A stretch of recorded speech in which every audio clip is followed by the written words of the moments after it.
Carbon compounds में हम अब लोग नेक्स्ट टॉपिक पढ़ेंगे कि IUPAC नॉमेनक्लेचर, जिसके बारे में आपने थोड़ा बहुत देखा होगा। IUPAC नेमिंग, ठीक। IUPAC नेमिंग में दो पार्ट है। एक है आपका रूट वर्ड, IUPAC नाम में आपका रूट वर्ड, सफिक्स, प्रीफिक्स, ठीक है।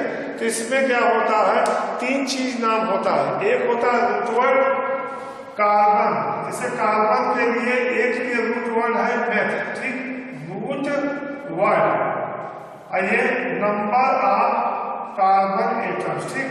दूसरे के लिए एथ है ETS, तीसरे के लिए प्रॉप है PROP, ठीक है, प्रॉप। चौथे के लिए ब्यूट है BUT, ब्यूट का मतलब चार, ठीक। फिर C5 के लिए पेंट है PENT, पंजा। C6 के लिए हेक्स HEF, C7 के लिए हेप्ट HEPT, हेप्ट मतलब सात। C8 के लिए ऑक्ट, C9 के लिए नॉन NON, और C10 के लिए डेट, ठीक। डेट का मतलब 10। अब 11 के लिए अनडेट, 11 के लिए अन का मतलब 1, 10 1 11। फिर 12 के लिए डू डेट, डू का मतलब 12। फिर 13 के लिए ट्राइडेट TRIDEC, ट्राइडेट। फिर C14 के लिए टेट्राडेट, टेट्राडेट का मतलब वैसे भी 10 होता है, ठीक, टेट्रा। फिर C15 के लिए आप देख रहे हैं पेंटाडेट, फिर C16 के लिए हेक्साडेट, हेक्सा का मतलब 6, 10 का मतलब 10, सॉरी, डेट का मतलब 10। फिर यहाँ देखें हेप्टाडेट, हेप्टा का मतलब 7, डेट का मतलब 10, 7 10 17। फिर C18 के लिए ऑक्टाडेट, ऑक्टाडेट मतलब 8, डेट का मतलब 10। C19 का मतलब नोनाडेट, नोनाडेट का मतलब हो गया 19। और C20 को कहते हैं ICOS, EICOS, या किसी बुक में ICOS, ठीक है। तो ICOS का मतलब है 20, ठीक है। तो कार्बन कंपाउंड IUPAC नॉमेनक्लेचर में हम लोग क्या यूज करते हैं, अगर कार्बन के साथ सभी हाइड्रोजन सिंगल बॉन्ड है, ठीक, कार्बन के साथ सभी सिंगल बॉन्ड है तो उसे कहेंगे एंड, ठीक। कार्बन के साथ अगर बॉन्ड है, ठीक, बॉन्ड है तो यहाँ प्रीफिक्स चलेगा। अगर सिंगल है एन कहेंगे, ठीक, डबल है तो इन कहेंगे, और ट्रिपल है तो आइन। तो आपके सामने यहाँ क्या है, तीन तरह के बॉन्ड्स हैं, सिंगल बॉन्ड, डबल बॉन्ड और ट्रिपल बॉन्ड, ठीक है। तो यहाँ आप देखेंगे कि कैसे single bond, double bond, triple bond को हम लोग लिखते हैं, ठीक है। IUPAC नॉमेनक्लेचर में कुछ प्रीफिक्स हैं जिनमें ग्रुप्स हैं, कुछ 5-6 ग्रुप हैं, मतलब उसमें फंक्शनल ग्रुप है, उनको अरेंज किया है, ठीक। फंक्शनल ग्रुप और प्रीफिक्स और सफिक्स, ठीक, प्रीफिक्स एंड सफिक्स। देखो ऑर्गेनिक कंपाउंड्स में कार्बन और हाइड्रोजन केवल है और सभी सिंगल बॉन्ड है। तो अगर एक कार्बन है तो मीथेन, 2 को हम एथेन कहेंगे, 3 को प्रोपेन, 4 को ब्यूटेन, 5 को पेंटेन, 6 को हेक्सेन, 7 को हेप्टेन, 8 को ऑक्टेन, 9 को नोनेन और 10 को डेकेन, ठीक है। अब कार्बन अमाउंट अगर बढ़ गया, 15 हो गया तो पेंटाडेकेन, अगर 18 हो गया तो ऑक्टाडेकेन वगैरह। यहाँ फंक्शनल ग्रुप सबसे पहले आपका कार्बोक्सिलिक ग्रुप है, ठीक। इसके लिए प्रीफिक्स है कार्बोक्सी और प्रीफिक्स है सफिक्स है ओइक एसिड, ठीक। मतलब अगर एक कार्बन को अगर कोई कंपाउंड है, एक कार्बन HCOOH, तो इसके लिए हम यूज करेंगे मेथनोइक एसिड, ठीक है। अगर कार्बोक्सिलिक के बाद दूसरा आपका आ जाता है एल्कोहल, इसको कहते हैं हाइड्रोक्सी प्रीफिक्स में, और इसमें ऑल बोलेंगे, ठीक। तीसरा है CHO, इसको कहेंगे एल्डो और इसको कहेंगे अल, ठीक है। फिर यहाँ फंक्शनल ग्रुप कीटोन, इसको कहेंगे कीटोन, ठीक, इसको कहेंगे एल्डिहाइड, इसको कहेंगे एल्कोहल, इसको कहेंगे कार्बोक्सिलिक एसिड, ठीक है। तो यहाँ इसके लिए कीटोन के लिए ओन है, कीटोन के लिए कीटो है, ठीक, कीटो, और इसके लिए है ओन। और सबसे लास्ट में हाइड्रोजन्स, हाइड्रोजन्स में fluorine, chlorine, bromine and iodine. ठीक, इस सब इकट्ठा, इसके लिए वर्ड है हाइड्रो। ठीक, और इसके लिए कोई सफिक्स नहीं। ठीक, डैश। तो यहाँ आप देखेंगे कुछ ऑर्गेनिक कंपाउंड्स जिनके नॉमेनक्लेचर है। फंक्शनल ग्रुप आप लोग के सामने 4-5 है, कार्बोक्सिलिक, अल्कोहल, एल्डिहाइड, कीटोन और हैलोजन। इसको कहते हैं हाइड्रोजन्स। हाइड्रोजन्स का मतलब 60 फॉर्मेट जिनमें क्लोराइड, ब्रोमाइड वगैरह होते हैं। ठीक है, तो आईयूपीएसी नॉमेनक्लेचर में आप लोगों को नाम जैसे काउंट करना है। ठीक है, आपके सामने कोई नाम दे दिया गया, जैसे HCOOH, इसे हिंदी में पढ़ते हैं, सॉरी इंग्लिश में पढ़ते हैं फॉर्मिक एसिड। ठीक है, फॉर्मिक एसिड का मतलब एक कार्बन वाला कंपाउंड। तो यहाँ एक कार्बन है जिसके लिए वर्ड है आईयूपीएसी नेम, आईयूपीएसी। इसको कहते हैं इंटरनेशनल, यू से यूनियन, ई से प्योर, ए से अप्लाइड, सी से chemistry, international union of pure and applied chemistry. इसे हम क्या पढ़ेंगे, मेथनोइक एसिड। ठीक, आईयूपीएसी नेम, आईयूपीएसी नेम बना मेथनोइक एसिड। दूसरे पे आपका देखेंगे CH3COOH, इसे कहेंगे एसिटिक एसिड, एसिटिक एसिड।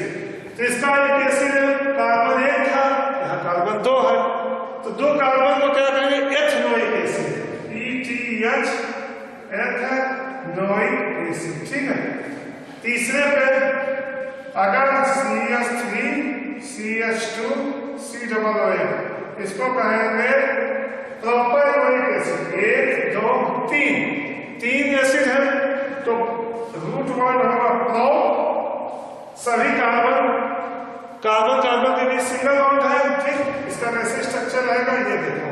ठीक, H। ठीक, दूसरे कार्बन के साथ भी H, तीसरे कार्बन के साथ एक डबल बॉन्ड ऑक्सीजन, तो ये है C3H7, सॉरी C2H5COOH। ठीक, C2H5COOH। तो यहाँ पे देखा कार्बन के बीच हमेशा सिंगल बॉन्ड है। ठीक, कार्बन ऑक्सीजन बीच तो हमेशा से डबल बॉन्ड रहा है, समझ गए। तो वहां प्रोपेनोइक एसिड, इसका नाम क्या है, प्रोपेनोइक एसिड। ठीक है, अब यहां पे जैसे देखा स्ट्रक्चर, चौथे पे आ जाएगा CH3 CH2 COOH, इसको कहेंगे ब्यूटानोइक एसिड, ब्यूटानोइक एसिड। तो यहां पे देखा carbon 1, carbon 2, carbon 3, carbon 4 carbon इकट्ठा हो गए, अब की बार नंबर लगेगा ब्यूटानोइक एसिड। ठीक है, फिर पांचवें में अगर बढ़ जाएगा कार्बन CH3 CH2 का होल पर कितना होगा, 3 COOH, यहाँ 3 1 4 1 5। ठीक है, अब हम एक्सपोनेंट में देखो, यहाँ एक CH2 था, 2 हुआ, 3 हुआ, ऐसे बढ़ाते चले जाओ। इसको कहेंगे पेंटानोइक एसिड, पेंटानोइक एसिड। अब छठवां मेंबर CH3 CH2 का होल पर 4 4 5 है 6, इसको कहेंगे हेक्सानोइक एसिड, हेक्सानोइक एसिड। अब जैसे जैसे कार्बन बढ़ता जाएगा, CH2 को हमने बताया था होमोलोगस सीरीज में किसी भी मेंबर में, हाइड्रोकार्बन में, एलिफेटिक कार्बोक्सिलिक एसिड में एक CH2 को बढ़ेगा, नेक्स्ट हायर होमोलॉग। होमोलॉग का मतलब एक ही परिवार का अगला सदस्य बन जाएगा। ठीक है, तो यहाँ देखेंगे आईयूपीएसी नॉमेनक्लेचर में कैसे कार्बन कंपाउंड्स के नाम पढ़ते गए। और सबसे लास्ट में आपने देखा CH3 CH2 को अगर आप 5 बार लिख देंगे, 1 2 3 4 5, 1 2 3 4 5 6 7 8 1 2 3 4 5 6 7 8 9 इसके आगे कितने कार्बन फिर से कितने, 1 2 3 4 5 6 7 8 9 10। तो 10 कार्बन के लिए वर्ड है डेका, फिर नोइक, डेकेन। डेकेन कब होता है, जब C10H22 होता, लेकिन यहाँ फंक्शनल ग्रुप कार्बोक्सिलिक ग्रुप बन गया। तो डेकार्बोनिक एसिड। ठीक है, अब हम लोग आगे पढ़ते चलेंगे। Chemical reactions are carbon and its compound. ठीक है, कार्बन एंड इट्स कंपाउंड की chemical reaction, chemical reactions are carbon and its compounds. ठीक, कार्बन एंड इट्स कंपाउंड के केमिकल रिएक्शंस में पहला है कंबस्चन। कंबस्चन, ठीक, देखो कंबस्चन का मतलब होता है it is the excess supply to burn any hydrocarbon in the excess supply of oxygen when alkanes are burn in air they produces carbon dioxide and water. ठीक, they does not produce any smoke. अब combustion is what? It is the burning of hydrocarbons in the presence of air. जैसे आपने देखा C4H10 जिसको कहते हैं butane. ठीक, और इसको आपने ऑक्सीजन में जलाया तो बन गया CO2 plus water plus heat energy. ठीक, हीट एनर्जी। ठीक है, हीट एनर्जी जो होगी 2852 किलो जूल, बात की बात। यहाँ ब्यूटेन है। अब यहाँ आप देख रहे हैं कि कार्बन यहाँ 1 है। ठीक, इधर 4 है तो हम इधर 4 लिख देते हैं। ठीक, 4 कार्बन बैलेंस हो गया, कार्बन इधर भी 4 उधर भी 4। मगर ऑक्सीजन कितना है? 4 दुनिया 8 और हाइड्रोजन कितनी हो गई? 10। तो हम इसको 5 से मल्टीप्लाई करते हैं। 5 पूरे 2 बराबर 10 हाइड्रोजन और 10 हाइड्रोजन इधर, कार्बन इधर 4 इधर। अब लफड़ा हो गया ऑक्सीजन का। 4 दुनिया 8 5 13 और यहाँ कितना है? सिर्फ 2। यहाँ लिखेंगे 13/2। अब रिएक्शन देखने में ऑड इवन मतलब क्या कहते हैं गिनती क्या 13/2 4, इसको सिंप्लीफाई करने के लिए मल्टीप्लाई कर देंगे पूरी रिएक्शन को 2 से। ठीक, उसको नहीं। अब यहाँ जब मल्टीप्लाई कर देते तो वैल्यू आ जाती है 2C4H10 प्लस 13O2। यहाँ से 2 उड़ जाएगा, यहाँ बन जाएगा 8CO2 plus 10H2O plus heat energy. ठीक, हीट एनर्जी। अब हमें यहाँ CO2 गैस है और वाटर वेपर है। ठीक, इससे हमसे मतलब नहीं। Alkanes burn completely in the air to produce carbon dioxide and water. Carbon dioxide is harmless gas, it diffuses in the atmosphere, water is also released and heat energy is obtained। तो आप gas जलाते हैं, देखते हैं उससे आलू पकाते हैं, चाय पकाते हैं, चाय बनाते हैं, पूरी बनाते हैं, समोसा बनाते हैं। तो आपने देखा कि कैसे एलपीजी सिलेंडर को बारात में घरों में सब लोग यूज करते हैं, उसको जलाते हैं, उससे एनर्जी हीट एनर्जी मिलती है और heat energy blue colour flame होती है। ठीक, उस हीट एनर्जी को आप कह सकते हैं ब्लू कलर फ्लेम होती है, ब्लू कलर फ्लेम। ठीक, तो ल्यूमिनस फ्लेम, ल्यूमिनस। तो नीले रंग की एक रोशनी आपको मिलती है जिससे आप तरह तरह के काम करते हैं। ठीक, ये एलपीजी गैस को आप जब भी एलपीजी चलाते हैं तो चटक नीले रंग की जलती है और गोबर गैस जो मेथेन गैस होती है वो भी ब्लू कलर की होती है। तो एल्केन्स क्या है? Alkanes burn completely in the air and form CO2 and water. इसको कहते हैं कंबस्चन। तो इसमें आपने देखे होंगे कुछ हाइड्रोकार्बन, जैसे कोयला आप जलाते हैं तो कोयले में फ्लेम नहीं निकलती, कोयले में क्या होता है कार्बन और कुछ वाटर वेपर गैस। तो जब तक उसमें वाटर वेपर सल्फर वल्फर रहता है तब तक तो धुआं निकलता है। अगर उसमें से गैस सब निकल गई तो कोयला ग्लो करता है, दहकता है। ठीक, तो coal never burns, coal on burning it releases heat in the form of radiation। तो उसमें से आंच निकलती है। ठीक, मतलब कोयले को जलाते हैं तो उसमें से ग्लो करता है, कोयला जलता है, उससे हीट एनर्जी रिलीज होती है, मगर वो it does not produces any flame. तो फ्लेम प्रोड्यूस करना किसका काम है? Gaseous hydrocarbon. तो गैसियस हाइड्रोकार्बन में एलपीजी में आप माचिस तिली दिखाते हैं चटक नीली फ्लेम प्रोड्यूस होती है। तो इसमें ब्यूटेन के साथ मेथेन प्रोपेन भी होता है। तो मेनली होता है ब्यूटेन, 10-5% आपका हो गया क्या कहते हैं एथेन और मेथेन। तो combustion is what? It is the complete oxidation of क्या कहते हैं is the complete oxidation of carbon compound which are saturated. ठीक है, तो इसमें आप इसको जलाते हैं तो ब्लू कलर की फ्लेम, तो कंबस्शन क्या है? It is the complete and total oxidation of alkanes. दूसरा क्या है? एडिशन। ये क्या है? एल्केन्स क्या होते हैं? सब्स्टिट्यूशन रिएक्शन शो करते हैं। ठीक, तो सैचुरेटेड हाइड्रोकार्बन, सैचुरेटेड हाइड्रोकार्बन, ठीक, hydrocarbon, saturated hydrocarbons all contain single bond. ठीक, दे आर इनर्ट। इनर्ट का मतलब they resist chemical attack on in the presence of bright sunlight, मतलब चमकीली सूरज की रोशनी में they undergo substitution reaction. What is substitution? When one or more, जैसे मीथेन के साथ आपने देखा 4 हाइड्रोजन एटम है। ठीक, इसे कहेंगे मेथेन।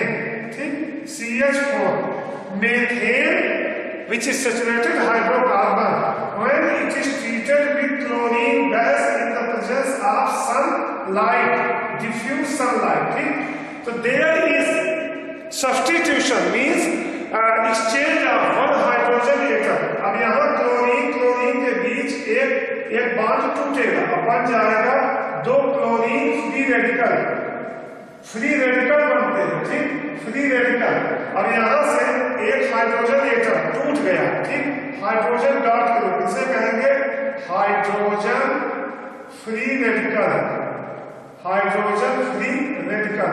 फ्री रेडिकल का मतलब एक unstable atom that contains lone pair. Lone pair में ऑड पेयर ऑफ इलेक्ट्रॉन्स। ठीक, अब यहाँ क्लोरीन के साथ रिएक्ट किया और बनाया गया इसमें CH3Cl। ठीक, हाइड्रोजन की जगह क्लोरीन प्लस HCl, एक HCl बना और ये उड़ गया। ठीक, एक HCl इसमें से कट गया। ठीक, अब फिर इसका रिएक्शन कराया क्लोरीन और सनलाइट से, तो बन गया CH2Cl2, अब ये बन गया लिक्विड। ठीक, फिर इसका रिएक्शन आपने करा दिया क्लोरीन के साथ सनलाइट, एक HCl फिर गया, फिर बन गया क्लोरोफॉर्म लिक्विड। फिर आपने क्लोरीन से रिएक्शन करा दिया सनलाइट में, फिर एक HCl निकल गया, बन गया CCl4, ये भी लिक्विड है। तो आपने देखा alkane which is a gaseous hydrocarbon.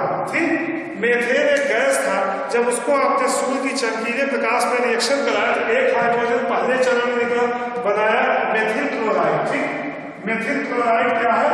Gas है। ठीक, फिर इसको रिएक्शन कंटिन्यू किया, दूसरा HCl निकला, दूसरा HCl निकला, तो CH2Cl2 जिसे डाइमेथिलीन क्लोराइड कहते हैं। यहाँ आपने देखा कि 2 हाइड्रोजन निकल जाने के बाद अब क्या बचा? लिक्विड हो गया। फिर तीसरा हाइड्रोजन निकाला तो CH3 क्लोरोफॉर्म बन गया, वो भी वोलेटाइल लिक्विड है। फिर रिएक्शन चालू है सनलाइट में, वहां पे कार्बन टेट्राक्लोराइड एक हाईली इन्फ्लेमेबल लिक्विड बना, तो इसको कहते हैं substitution. When one or more hydrogen atom from saturated hydrocarbon like methane, ethane, propane, butane, they undergo a substitution reaction where ultimately all the hydrogen atoms get substituted by halogen atom and new compound has different physical property, means it is liquid and volatile। ठीक, substitution reaction। अब तीसरे चक्कर में आप पढ़ते हैं addition reaction. Carbon compound में saturated में, अब हम तीसरे पढ़ेंगे एडिशन रिएक्शन। ठीक,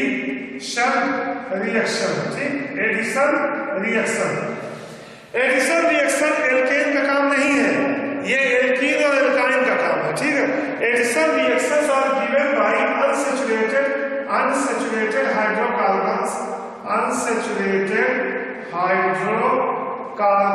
unsaturated hydrocarbons like alkenes and alkynes। ठीक है, what is conducted in addition reaction when an unsaturated hydrocarbon like ethene।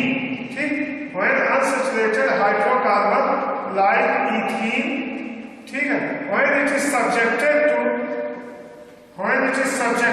ठीक, यहाँ इसको क्या करेंगे? ethene का जब रिएक्शन हाइड्रोजनेशन कराते हैं in the presence of catalyst nickel, nickel क्या रहेगा, कैटालिस्ट जो रिएक्शन को ये क्या करता है, एडिशन रिएक्शन शो करता है, ठीक, एडिशन रिएक्शन। अब यहाँ हमने देखा कि जितने डबल बॉन्ड थे, ठीक, ये डबल बॉन्ड गायब हो गया, डबल बॉन्ड गायब हो गया और बन गया सिंगल कंपाउंड जिसे कहते हैं एथेन। क्या कहते हैं, एथेन। इसका मॉलिक्यूलर फॉर्मूला C2H6, इसका मॉलिक्यूलर फॉर्मूला C2H4। तो what is addition reaction? Addition reaction is the type of reaction where hydrogen is added to unsaturated hydrocarbon like ethene or acetylene, where they undergo addition reaction in the presence of nickel catalyst। तो इसमें आप देखते हैं कि unsaturated vegetable iron, unsaturated, ठीक, आपने देखा होगा unsaturated वेजिटेबल आयल्स, ठीक है, जो लिक्विड है, ठीक, जब इनका आप हाइड्रोजनेशन करते हैं निकिल कैटालिस्ट की प्रेजेंस में, ठीक, निकिल कैटालिस्ट, तो इस रिएक्शन का नाम है हाइड्रोजनेशन, ठीक। यहाँ क्या बन जाता है, वेजिटेबल घी, वेजिटेबल घी, ठीक है, जिसे कहते हैं डालडा या रुचि या रक्त, ठीक, रत्न या वनस्पति घी, वनस्पति घी, ठीक। तो आपने देखा होगा ये सॉलिड रहता है, ठीक, रूम टेम्परेचर पे solid. Unsaturated vegetable oils when subjected to hydrogen gas under high pressure पे और in the presence of finely divided nickel. जो खाने वाला तेल है जैसे धान की भूसी का तेल, महुआ का तेल, नाइजर सीड और तरह तरह के कॉटन सीड आयल हैं, इनको जब हाइड्रोजन गैस से हम रिएक्ट कराते हैं हाई टेम्परेचर पे तो ये क्या चेंज हो जाते हैं, सेचुरेटेड फैट में, इसे कहते हैं सेचुरेटेड फैट, ठीक, देसी घी मतलब डालडा घी। तो आपने देखा होगा समोसा जलेबी बनाने के लिए जो घी आता है बावर्ची वाला, डालडा रुचि वाला, वो डब्बा देखते हैं वो ज्यादातर ठोस अवस्था में रहता है, उसको मतलब चाकू से काट कर निकालते हैं, कढ़ाई में डालते हैं और हीट कर देते हैं।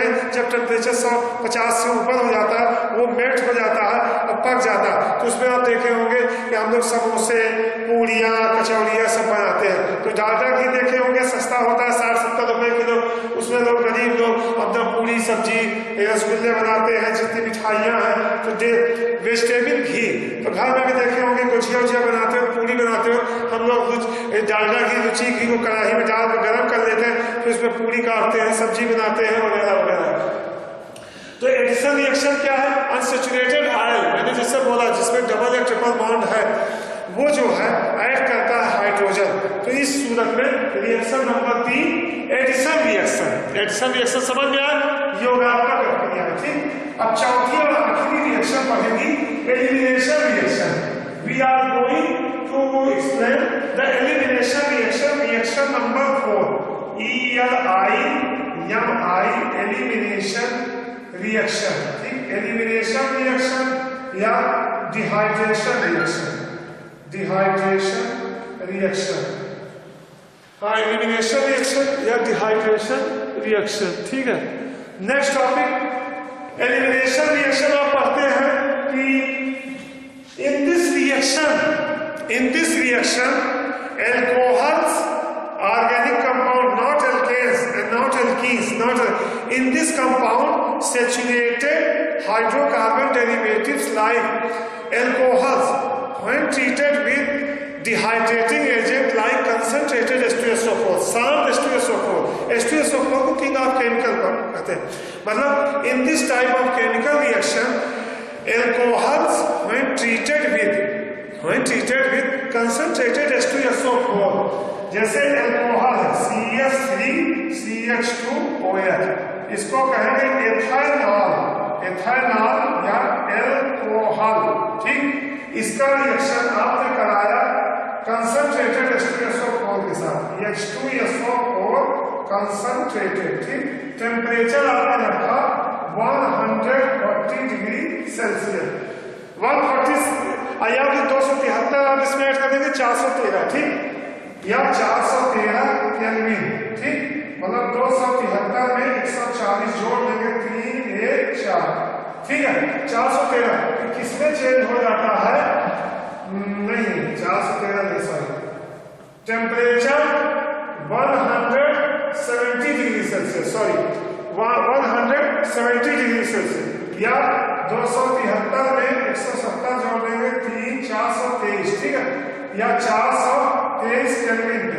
तो क्या होता है, इसमें से एक वाटर मॉलिक्यूल निकल जाता है, एक one molecule eliminate and forms alkenes, ठीक, एल्कीन, इसे कहेंगे ethylene, ETHYLEN, hydrogen water molecule निकल जाएगा। तो मतलब in elimination reaction what happens when alcohol are treated with concentrated H2SO4, there is elimination, not addition, not substitution. There is no addition, no substitution. There is withdrawal, there is deduction of one water molecules from alcohol and formation of alkene. तो यहाँ आपका बन गया alkene, समझ गए। तो 170 degree Celsius temperature ध्यान दिएंगे, 170 degree Celsius या 423 केल्विन पे बनाएगा एल्कीन। तो दिस इज कॉल्ड, ऐसे हम ढेर सारे कंपाउंड जैसे प्रोपेनॉल है, CH3 CH2 CH2OH, इसे कहेंगे प्रोपेनॉल, ठीक। इसका रिएक्शन H2SO4 से आपने कराया 170 डिग्री सेल्सियस, ठीक, इसको ट्रायंगल लिख देते हैं। तो यहाँ क्या बन जाएगा, CH3 CH2 CH3 CH double bond CH2, इसको कहेंगे प्रोपीन प्लस H2O, ठीक, H2O यहाँ से निकल गया तो रिएक्शन लेफ्ट हैंड साइड पे दिखा दिया जाएगा, ठीक। तो इस तरह की एलिमिनेशन रिएक्शन है, ठीक। अब हम ऑर्गेनिक कंपाउंड्स को कुछ अनसैचुरेटेड और सैचुरेटेड का टेस्ट करेंगे, ठीक है। सैचुरेटेड और अनसैचुरेटेड का टेस्ट करने के लिए एक आता है ब्रोमीन वाटर टेस्ट। जैसे आपके सामने 2 हाइड्रोकार्बन है लिक्विड, जरा ध्यान दीजिएगा, ब्रोमीन वाटर Br2, इसे कहेंगे ब्रोमीन वाटर। ब्रोमीन वाटर क्या होता है, एक बैगनी, गाढ़े बैगनी लाल रंग का एक लिक्विड है, ठीक। ब्रोमीन वाटर को हमारे पास जैसे बोला गया टेस्ट ऑफ अनसैचुरेशन, जैसे आपके सामने एक टेस्ट ट्यूब में गर्म करके सरसों का तेल दे दिए और दूसरे में डालडा घी, ठीक। अब दोनों लिक्विड है, आपने डालडा घी और क्या कहते हैं दूसरा सरसों का तेल, मूंगफली के तेल या मूंगफली का तेल या सोयाबीन का तेल, आपके सामने टेस्ट ट्यूब में 2 सैंपल है। एक टेस्ट ट्यूब में आपका सोयाबीन का तेल है, दूसरे में गर्म करके आपको दे दिया गया डालडा घी, ठीक। अब इसको आइडेंटिफाई करना है कि कौन सैचुरेटेड है कौन अनसैचुरेटेड, ठीक। अब जैसे आपने अनसैचुरेटेड है, ठीक, अनसैचुरेटेड कंपाउंड जैसे इथीन है, इसको आपने ब्रोमीन वाटर में डाला, ठीक, ये कलरलेस है, ठीक। तो ये क्या करेगा, ये इसका ब्राउन वायलेट कलर, ठीक, वायलेट ब्राउन कलर को ये क्या करेगा, डिस्चार्ज कर देगा।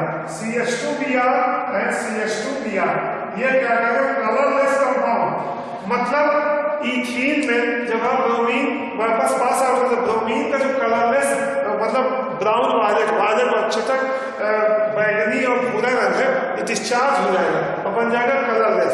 तो आप क्या करेंगे, जैसे अनसैचुरेटेड आयंस है, अनसैचुरेटेड आयंस, ठीक है, इसमें आपने ब्रोमीन वाटर डाला, ब्रोमीन वाटर को आपने ऐड किया, तो यहाँ क्या बनेगा, कलरलेस मिक्सचर, ठीक है।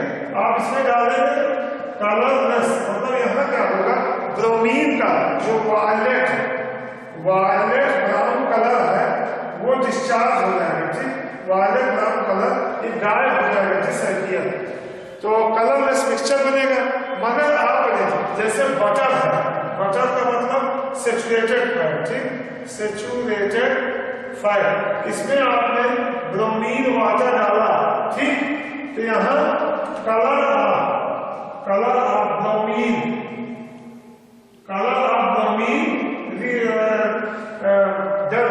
Maintains, colour of bromine appears, ठीक है, ठीक। मतलब क्या है, आपने ब्रोमीन वाटर का जो कलर है वो बरकरार देसी घी, डालडा घी या बटर में आपने ब्रोमीन वाटर के 2 बूंदे डाली तो ब्रोमीन वाटर का कलर जो का त्यों बना रहा, ठीक, वो गायब नहीं हुआ। लेकिन आपने सरसों का तेल मूंगफली के तेल में डाल दिया तो वो डिस्चार्ज हो गया, कलर गायब हो गया। तो कलर गायब होने के कारण क्या, सबब उन्होंने क्या हुआ, एडिशन रिएक्शन शो कर दिया। ब्रोमीन क्या किया, ये डबल बॉन्ड के साथ फटाफट रिएक्ट कर दिया और बना दिया